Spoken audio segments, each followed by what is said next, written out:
بسم اللہ الرحمن الرحیم۔ فنا فی اللہ ٹی وی میں خوش آمدید۔ آج میں آپ کے ساتھ معراج النبی صلی اللہ علیہ وسلم کا واقعہ شیئر کرنے لگ جا رہا ہوں۔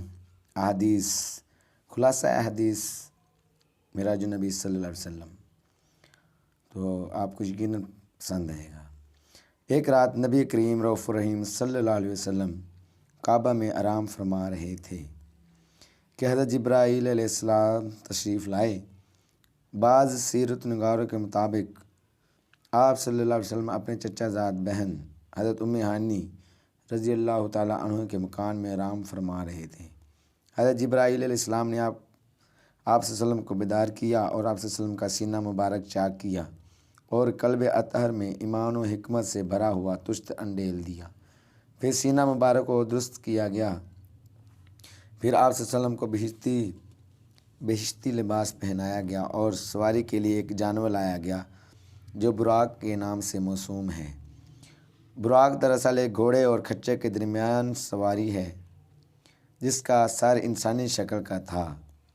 براق نہایت تیز رفتار سواری تھی جو اپنے قدم منتہائے نظر پر رکھتا تھا۔ حضور اکرم صلی اللہ علیہ وسلم براق پر سوار ہو کر بیت المقدس تشریف لے گئے۔ حضرت جبرائیل علیہ السلام نے آپ صلی اللہ علیہ وسلم کی سواری کی رسی اس سوراخ میں باندھی جس میں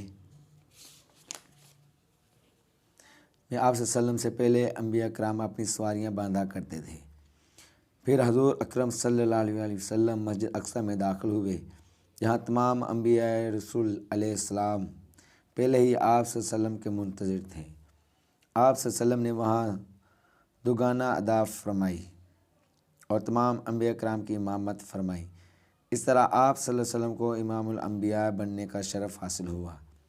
بعض سیرت کے کتب میں تحریر ہے کہ نبی کریم رؤوف الرحیم صلی اللہ علیہ وسلم نے آسمانوں کی طرف اپنا سفر شروع کرنے سے پہلے بیت المقدس میں واقع قبۃ الصخرہ یعنی پتھروں کے گنبد پر اپنے پائے مبارک کا نشان چھوڑا، جس طرح حضرت ابراہیم علیہ السلام نے مقام ابراہیم پر اپنے قدموں کا نشان باقی چھوڑا تھا۔ پھر براق پر سوار ہو کر آپ صلی اللہ علیہ وسلم آسمانوں کی طرف روانہ ہوئے۔ بعض روایات کے مطابق آپ صلی اللہ علیہ وسلم مسجد اقصی سے آسمانوں کی طرف براق سے نہیں بلکہ ایک نورانی سیڑھی سے تشریف لے گئے جس کو عربی میں معراج کہا جاتا ہے۔ یقیناً یہ معراج آج کل کی لفٹ سے بھی تیز رفتار ہوگی۔ مختلف آسمانوں پر آپ صلی اللہ علیہ وسلم کے مختلف انبیاء کرام سے ملاقاتیں ہوئیں۔ پہلے آسمان پر حضرت آدم علیہ السلام سے ملاقات ہوئی، دوسرے آسمان پر حضرت یحییٰ علیہ السلام اور حضرت عیسیٰ علیہ السلام سے، تیسرے آسمان پر حضرت یوسف علیہ السلام سے، چوتھے آسمان پر حضرت ادریس علیہ السلام سے، پانچویں آسمان پر حضرت ہارون علیہ السلام سے اور چھٹے آسمان پر حضرت موسیٰ علیہ السلام سے، ساتویں آسمان پر حضرت ابراہیم علیہ السلام سے ملاقات ہوئی۔ حضرت ابراہیم علیہ السلام بیت المعمور میں تشریف فرما تھے۔ خانہ کعبہ کے عین اوپر ساتویں آسمان پر فرشتوں کی عبادت کے لیے اللہ کا گھر بیت المعمور ہے۔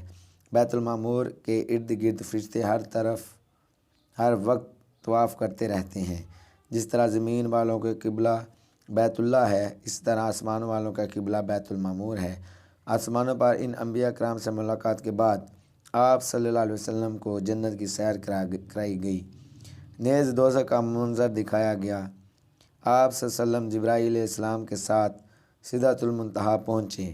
سدرۃ المنتہا در حقیقت اس درخت کا نام ہے جو کائنات کے آخری سرے پر واقع ہے۔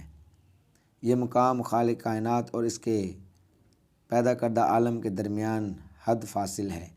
اس سے آگے کیا ہے اللہ تعالیٰ نے اس کا علم کسی کو نہیں دیا۔ یہ وہ مقام ہے جہاں سے جبرائیل علیہ السلام وحی اور احکام الہی وصول کرتے ہیں، جہاں سے خالق کائنات اپنے مخلوق کے لیے احکامات نازل فرماتے ہیں۔ کوئی فرشتہ اس مقام سے آگے نہیں جا سکتا۔ اگر اس مقام سے آگے بڑھے تو جل کر راکھ ہو جاتا ہے۔ یہاں پر آپ صلی اللہ علیہ وسلم نے حضرت جبرائیل علیہ السلام کو اس کی اصل شکل میں دیکھا، جہاں پر حضرت جبرائیل علیہ السلام آپ صلی اللہ علیہ وسلم سے لگ ہو گئے کیونکہ وہ اس سے آگے نہیں جا سکتے تھے۔ یہاں پہنچ کر حضرت جبرائیل علیہ السلام نے حضرت محمد مصطفیٰ صلی اللہ علیہ وسلم کو بتایا کہ یہ سدرۃ المنتہا ہے، اب آگے آپ صلی اللہ علیہ وسلم تشریف لے جائیں، کیونکہ اگر میں یہاں سے انگلی برابر بھی آگے بڑھا تو میرے پر جل جائیں گے۔ حضرت جبرائیل علیہ السلام سدرۃ المنتہا پر رک گئے، جبکہ رحمت للعالمین سید المرسلین حضور اکرم صلی اللہ علیہ وسلم کو اللہ تعالیٰ کا وہ قرب خاص نصیب ہوا جسے کعبہ کو حسین سے تعبیر کیا جاتا ہے۔ اس مقام قرب اور گوشہ خلوت میں اللہ جل جلالہ نے اپنے محبوب صلی اللہ علیہ وسلم کے ساتھ کیا باتیں کیں، یہ صرف اللہ تعالیٰ اور اس کے محبوب ہی جانتے ہیں، کسی کو اس کا کوئی علم نہیں۔ سبحان اللہ، ماشاء اللہ۔ یہ تھے میرے پیارے حبیب مصطفیٰ صلی اللہ علیہ وسلم کا معراج۔ سبحان اللہ۔